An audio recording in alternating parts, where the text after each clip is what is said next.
Sholat, tapi pikiran melayang. Begini jawaban Rasulullah yang menggetarkan hati. Pada suatu majelis Rasulullah, suasana terasa begitu tenang. Para sahabat duduk melingkar menyimak setiap perkataan beliau dengan penuh perhatian. Namun, di antara mereka, ada seorang sahabat yang tampak gelisah. Jemarinya saling menggenggam, matanya menunduk, dan napasnya terasa berat. Setelah beberapa saat ragu, ia akhirnya mengangkat wajah dan berkata dengan suara lirih, "Wahai Rasulullah, aku ingin bertanya, tetapi aku khawatir pertanyaanku ini akan membuatku semakin malu di hadapan Allah." Rasulullah pun tersenyum lembut, menatapnya penuh kasih sayang. "Katakanlah, wahai saudaraku, tidak ada pertanyaan yang membuat seseorang hina jika ia bertanya untuk mencari kebaikan." Sahabat itu menarik napas dalam, matanya mulai berkaca-kaca. "Wahai Rasulullah, aku merasa salatku sering tidak khusyuk. Kadang aku mengingat urusan dunia, kadang pikiranku melayang entah kemana. Aku takut salatku tidak diterima oleh Allah. Apakah dengan salat seperti itu, aku tetap mendapatkan pahala?" Suasana majelis seketika menjadi hening. Para sahabat lainnya ikut menunduk, merasakan kegelisahan yang sama. Mereka tahu betapa beratnya pertanyaan itu.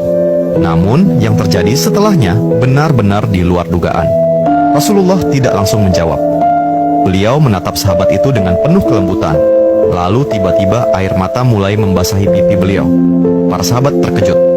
Mereka jarang melihat Rasulullah menangis dalam situasi seperti ini.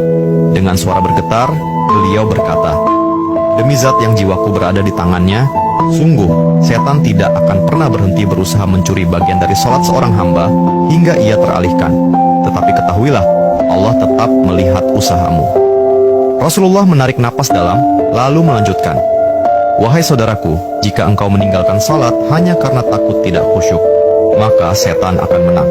Tetapi jika engkau tetap berusaha salat meski pikiranmu teralihkan, ketahuilah bahwa setiap kali engkau berusaha kembali kepada Allah dalam salatmu, saat itulah Allah menyambutmu." Mendengar itu, sahabat tersebut tak mampu menahan tangis. Begitu pula para sahabat lainnya. Kemudian Rasulullah melanjutkan dengan penuh kelembutan, "Bayangkan seorang ibu yang melihat anaknya berjalan ke arahnya, tetapi anak itu sering jatuh dan tersandung. Apakah sang ibu akan marah? Tidak. Ia justru akan berlari menghampirinya, mengangkatnya, dan mendekapnya erat. Itulah Allah. Ia lebih penyayang daripada seorang ibu kepada anaknya. Selama engkau terus kembali, Allah akan selalu menerimamu." Air mata mengalir di pipi sahabat itu. Kata-kata Rasulullah begitu menusuk hatinya. Sejak hari itu, ia tidak lagi putus asa dalam sholatnya. Ia tetap berusaha khusyuk, dan setiap kali pikirannya melayang, ia mengingat nasihat Rasulullah. "Setiap kali engkau berusaha kembali, saat itulah Allah menyambutmu." Jangan pernah berhenti.